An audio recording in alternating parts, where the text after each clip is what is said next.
क्या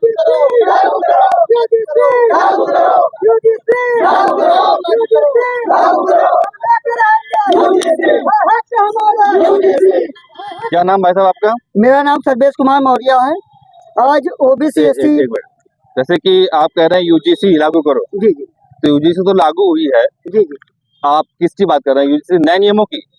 यूजीसी जो लागू हुई है, यूजीसी तो लागू है, शुरू से लागू हुई है, उसको सुप्रीम कोर्ट के द्वारा स्टे लगाया गया है। रोक लगाया गया है। हाँ, उसको हटाया जाए। जो नए नियम आए आप उसकी बात कर रहे हैं? हाँ, नए नियम लागू जी, नए नियम लागू तो आपसे इतना मैं पूछना चाहूंगा, जी यूजीसी के जो नए नियम है जी जी उसमें एससी एसटी ओबीसी की गठबंदी है कि गोलबंदी कर दी गई है, जी जी जनरल को अलग थलग कर दिया गया है। जी जी तो जनरलों से आप कोई बैर मानते हैं? तो नहीं मानते कोई हैं? बैर नहीं मानते हैं। यूजीसी में ऐसा कोई नियम नहीं है। नहीं, तो जनरलों को तो अलग किया गया है कि जनरल की कोई कमेटी का कोई सदस्य नहीं बनेगा उसमें। देखिए, एक मिनट, यूनिटी कमेटी में जनरल का कोई सदस्य नहीं होगा, एससी एसटी ओबीसी के सदस्य होंगे। जी जी भेदभाव केवल एससी एसटी ओबीसी के विरुद्ध ही माना जाएगा, जनरल के विरुद्ध कोई जातिगत भेदभाव माना ही नहीं जाएगा। ये अच्छी बात है क्या? नहीं, ये ऐसा जो ये नहीं है। मोदी सरकार, हाँ, यूजीसी बिल है, जैसे शिक्षा पद्धति जो होती है। अरे जनरल का जो विरोध था यूजीसी एक्ट के लिए वो तो यही था ना कि हमको अलग क्यों कर रहे हो, हमारे तो सब एक ही हैं हम लोग। तो नहीं, हम सभी लोगों को एक ही मान रहे हैं। और यदि यूजीसी लागू किया गया तो उसको लागू किया जाए। यदि यूजीसी लागू, जैसे कि यूजीसी आपने बताया कि जनरल को अलग करने की बात है, तो ऐसा बिल्कुल नहीं है। क्योंकि ये ओबीसी एससी एसटी जो था वो बिल्कुल कमजोर। अरे भाई, कमजोर वर्ग का व्यक्ति था, राष्ट्रपति बन गए, प्रधानमंत्री बन गए।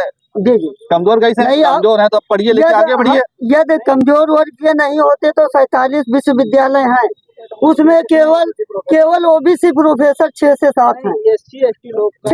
विश्वविद्यालय क्यों नहीं है? अरे क्या ओबीसी पढ़े लिखे नहीं है? एससी एसटी पढ़े लिखे नहीं है? अरे लेकिन क्या होता है, अरे एक्ट पे आओ भैया, एक्ट पर आओ। जब वो यूनिवर्सिटियों में जाते हैं तो उनके साथ भेदभाव होता है। यूजीसी बिल के माध्यम से, यूजीसी एक्ट में जनरल कास्ट के बच्चों के साथ में एक तरीके से ऐसा व्यवहार किया गया कि वो जन्मजात अपराधी। नहीं तो ये तो नहीं है। आप उनको क्या अपराधी मानेंगे? क्या वो आपके दोस्त नहीं है? यूजीसी क्या जनरल कास्ट भाई, जनरल कास्ट के लोग आपके दोस्त नहीं है? नहीं, देखिए, हमारा किसी भी समाज के लोग, हाँ, तो वही तो कहा गया है। फिर भी यदि 118 भाई, क्या जनरल कास्ट के लोग आपके दोस्त नहीं हो सकते हैं? बिल्कुल दोस्त हो सकते हैं, अधिकार नहीं है? बिल्कुल दोस्त हो सकते हैं। हमारे जनरल कास्ट के बहुत सारे दोस्त हैं जो कि हमारे सोशल मीडिया प्लेटफॉर्म से, व्हाट्सएप से सारे से जुड़े हुए हैं। तो आपको इस एक्ट का विरोध करना चाहिए था। सर देखिए ऐसा है सर, 118% जो वृद्धि हुई है यूनिवर्सिटियों में। अरे एक्ट पे आओ ना आप यूजीसी एक्ट का समर्थन कर रहे हो ना, तो इस पे बात करिए ना आप। तो इसी पे तो बात कर रहे हैं। तो 118 पे कहाँ पहुँच गए आप? अरे 118% वृद्धि क्यों हुई है? किसकी वृद्धि हुई है? अरे यूजीसी का जो डाटा आया है उसके अनुसार किसकी वृद्धि हुई है? अरे 118% अपराध की, डिस्क्रिमिनेशन, भेदभाव की वृद्धि हुई है। 4.5 करोड़ है, 4.5 करोड़ छात्रों में केवल 378 शिकायतें आई हैं। तो 4.5 करोड़ छात्रों में 378 शिकायतें आई जी। मैं तो उसका तो कानून संगत निराकरण होना चाहिए। मैं यूजीसी एक्ट के माध्यम से यही चाहूंगा कि राष्ट्रीय हेल्पलाइन नंबर जारी किया जाए, जिससे शायद किसी भी ओबीसी एससी एसटी छात्र जो कमजोर वर्ग के हैं उनके साथ अन्याय होता है। और जनरल साथ अन्याय हो तो होने दीजिए। जनरल साथ अन्याय हो तो होने दीजिए। देखिए, तो आप सबकी बात क्यों नहीं करते? मैं ये कहना चाह रहा हूँ कि अगर किसी भी छात्र के साथ नहीं है उसमें सबके यूजीसी का मतलब है किसी भी, यही तो कहा जा रहा है भाई, यही तो कहा जा रहा है कि सबके लिए जैसा कानून लागू हो, यही तो कहा गया ना। तो उसमें सामान्य वर्ग के लोगों ने यही तो कहा कि सबके लिए जैसा कानून लागू हो, तो सबके लिए लागू होना चाहिए। ये कहिए ना आप। तो जितने कमजोर उनके लिए उनके साथ भेदभाव सबके लिए भाई, भेदभाव के खिलाफ तो कानून बने। जैसे मैं अगर जनरल साथ भेदभाव होगा तो कानून वो क्यों नहीं आएगा दायरे में? छात्र है ना, हाँ, तो उसके खिलाफ भी आना चाहिए। उनके लिए भी हाँ, तो वो नहीं था ना 2026 में। आप राजपथ निकालिए, मैं आपको पढ़ाऊं। राजपथ मेरे पास है, वो राजपथ। आप धरना कर रहे हो, पर मुझको पता है आप में से किसी एक के पास भी राजपत्र नहीं होगा जिसमें यूजीसी एक्ट 2026 की गाइडलाइन लिखी हुई है। अगर हो तो कोई दिखाए मुझको। हमारे पास है। हाँ, तो खोलिए। उसमें जनरल के प्रति जनरल को क्यों नहीं लिया गया भेदभाव के दायरे में? उसमें आप भाई, अगर पंडित जलेगा, ब्राह्मण तेरी कमर खुदेगी, ये सब क्या है भाई? ये अन्याय नहीं है? कौन नारा दे रहा है? यहाँ तो यहाँ नहीं दिया गया तो कहीं भी दिया जाएगा तो एक्ट में होना चाहिए ना। जिम्मेदारी हम लोग थोड़ी लेंगे। तो यही तो बात कही गई है हम लोग तो कि सबका लिए सबके लिए कैसे कानून बनेंगे। आप चाहते हो, सबके लिए आप चाहते हो कि सबके लिए कैसे कानून होना चाहिए जी। हाँ तो उसका वही बात बोलिए ना, सबके लिए एक जैसा कानून होना चाहिए ना। हाँ भाई साहब, शीतल जी आइए, आप बताइए क्या सबके लिए एक समान कानून होना चाहिए? बिल्कुल होना इनके चाहिए। लिए अलग, हमारे लिए अलग और आपके लिए अलग होना चाहिए। पूरे देश में जो लोग भी भारत के अंदर रह रहे हैं सबको समान अधिकार से देखने का अधिकार सभी को हमारा सर्वोच्च न्यायालय देता है। यदि अगर ये आज धरना कर रहे हैं तो मैं सबसे पहले तो इसी चीज का विरोध कर रहा हूँ कि जब कोई मामला न्यायालय में विचाराधीन है तो आप उसे क्या आपको भारतीय संविधान के न्यायालय पे विश्वास आपको नहीं ये गोलबंदी नहीं है, SC ST OBC गोलबंदी नहीं है। बाबा साहब के साथ हम सब एक है ना, हम सब एक हैं। आप हमारे भाई हैं, एक देश के आप नागरिक हमारे भाई हैं, हम एक देश के नागरिक हैं, हम सब भारतीय हैं। आप जातिगत भेदभाव में आप क्यों पड़ रहे हैं? आप भारतीय के आधार पे चलिए ना, आप भेदभाव ना करिए, आप भारतीय होकर भारतीयों को आगे बढ़ाने का प्रयास करिए। सबके लिए एक जैसा कानून बने, यही तो मांग थी, यही मांग थी। UGC एक्ट 2026 खत्म करके सबके लिए एक जैसा कानून बने, बिल्कुल सही बात ये है। मांग करी गई थी। तो भाई साहब सबके लिए एक जैसा कानून नहीं होना चाहिए? बिल्कुल होना चाहिए, लेकिन यही तो मांग मैं ये मांग कर रहा हूँ आप ये क्यों कर रहे हो, गोलबंदी क्यों कर रहे हो SC ST OBC की? देखिए जब UGC के मैं आपसे केवल एक सवाल पत्रकार बंद करना चाहता हूँ, ऐसे करना नहीं चाहिए पत्रकारों से सवाल। जैसे जब विश्वविद्यालयों में 47 विश्वविद्यालय हैं तो केवल 6 से 7 OBC SC ST के प्रोफेसर क्यों? उस पे आप करो ना, उस पे कौन मना कर रहा है मेरे भाई? उस पे करो। ये इसका समर्थन क्यों कर रही है UGC? हमारे ऊपर कोई जातिगत भेदभाव करने नहीं आता।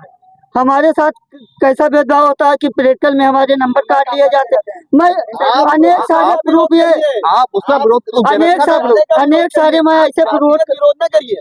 मेरी तो ये तो वही है ना UGC को। हम आप अलग हैं, हम आप अलग हैं। बिल्कुल नहीं, हम आप इंसान हैं, हम आप भारतीय हैं। आपको अगर दर्द होगा तो हमें दर्द होगा। भाई साहब, भाई UGC एक्ट 2026 गलत है कि नहीं गलत है? दे रहे हैं बाइट जो है आप भाई UGC एक्ट 2026 गलत है कि नहीं गलत है?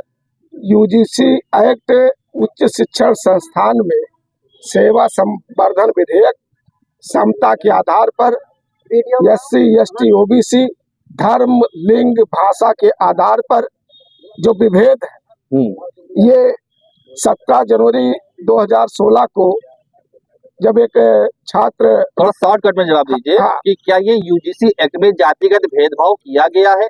जनरल क्लास के बच्चों को एक अलग थलग किया गया है कि नहीं किया गया है? क्या ये सबके लिए एक जैसे समान कानून होने चाहिए? क्या इनके लिए अलग कानून, हमारे लिए अलग कानून, इस बच्चे के लिए अलग कानून? क्या ये देश चलेगा ऐसे यूनिवर्सिटी चलेगी? किसी जनरल क्लास के बच्चे पर हाँ पेशाब किया गया है जात के आधार पर? किसी जनरल क्लास के बच्चे पर नहीं तो भगवान चलेगा, ब्राह्मण तेरी केवल खुदेगी, ब्राह्मण भाषा छोड़ो, ये सब क्या है? ये नारा तो ये सब क्या है? ये नारा तो यूनिवर्सिटी में लगते हैं नारे। अब आप जवाब भी सुनिए। ये नारा तो वही लोग लगाए जो मोदी जी के आकंठ भक्ति में डूबे। मोदी का मतलब नहीं है यहाँ पे। देखिए जहाँ पे संविधान की बात होगी वो मोदी कैसे आ गए? तो संविधान के दायरे में ही आया है, संविधान के दायरे में आया है। संविधान कहाँ पे कहता है कि SC ST OBC अलग अलग है, सबके लिए अलग अलग कानून होने चाहिए? संविधान कहता है कि सबके लिए एक समान, आर्टिकल 14, 16, 17, 21 को पढ़िए, सबके लिए एक समान कानून, सबके लिए एक व्यवस्था होनी चाहिए। आप पत्रकार है तो सवाल का जवाब भी सुनिए। आर्टिकल 14 के साथ आर्टिकल 15 भी है। आर्टिकल 15 के साथ 15(4) है और 15(5) है। 2,000-2,500 साल की जब जिस समाज के लोगों को न तो पढ़ने का अधिकार दिया गया, न संपत्ति का अधिकार दिया गया, न सम्मान का अधिकार दिया, नहीं मिला भाई। हाँ, नहीं मिला। नहीं अब आप पूरा जवाब सुनिए। नहीं मिला तो वाल्मीकि ने रामायण कैसे लिखी? वेद व्यास ने महाभारत कैसे लिख दी? आज महर्षि कणा के कैसे बन गए? अरे महर्षि वशिष्ठ कैसे बन गए? ये सब शूद्र जाति के थे। आप क्या बात कर रहे हो कि अधिकार नहीं मिला? अरे भाई आप कह रहे हो कि पढ़ने का अधिकार नहीं है। अरे वो लिख गए, पत्रकार नहीं है, आप लिख गए वो। अगर है तो आप जवाब सुनिए पूरा। रामभद्राचार्य स्वयं कह रहे हैं कि संभूक जो है रामभद्राचार्य कह रहे हैं कि वाल्मीकि जो है ब्राह्मण है, वाल्मीकि जो है वो शूद्र नहीं थे। या रामभद्राचार्य का विरोध करो ना, रामभद्राचार्य का विरोध करो। आप पूरी सामान्य जाति का विरोध क्यों कर रहे हो? सबरी तक सामान्य जाति का विरोध क्यों कर रहे हो? कोई आप रामभद्राचार्य का विरोध करो, मोदी का विरोध करो, हमें कोई दिक्कत नहीं। हम लोग तो अवर्ण है, ये तो संविधान, हम लोग तो अवर्ण है, कैसे अवर्ण हुआ? हम लोग तो अवर्ण है, कैसे अवर्ण हो गए? इसलिए कि हमारी तो कोई पहचान नहीं थी, हमारी तो कोई पहचान नहीं थी। आप आजादी के पहले मात्र 11% लोग वोटर थे, आजादी के पहले मात्र 11% वोटर थे, 89% यूजीसी एक्ट पे बात क्यों नहीं करेंगे आप? अब लीजिए, यूजीसी एक्ट पे बात क्यों नहीं करेंगे? हम तो नहीं, इसलिए आए हैं, हम तो ये जो आपके हाथ में है भाई साहब, हम तो ये जो आपके हाथ में, हम तो इसके लिए आए हैं। हम तो आप यूजीसी एक्ट 2026 का समर्थन क्यों कर रहे हो? आप ये बताओ ना। इसलिए समर्थन कर रहे हैं, इसलिए समर्थन कर रहे हैं कि विश्वविद्यालयों में, उच्च शिक्षण संस्थानों में, विश्वविद्यालयों में, उच्च शिक्षण संस्थानों में जातिगत विभेद हो रहा है और इसमें कोई ऐसी बात नहीं हुई। तो जनरल का विभेद नहीं हो सकता? अब आप, नहीं, जनरल का विभेद नहीं मैं हो सकता? पूछ रहा हूँ, आपको जवाब भी देना पड़ेगा ना। मैं क्या पूछ रहा जनरल हूँ, के साथ, जनरल कास्ट के साथ विभेद नहीं हो सकता है? जनरल को कोई नहीं हो सकता है। देखिए, यहाँ अक्सर तकिया, अन्यथा न लीजिएगा, अक्सर तकिया कलाम होती है, चोर के साथ एक जात जोड़ दी जाती है, चोर के साथ एक जात जोड़। अरे जनरल के साथ नहीं, अब आप सुनते नहीं, कहावत लेके ना, कहावत से देश नहीं चलता है, देश संविधान से चलता है, व्यवस्था से देश चलता है, कहावत से देश नहीं चलेगा। कहावत जो है, राम भद्राचार्य कहा गया है, राम भद्राचार्य से देश नहीं चलेगा। कहावत जनरल के लिए नहीं बनी है, जनरल के लिए अपमानजनक कोई कहावत नहीं बनी, कोई कहावत जनरल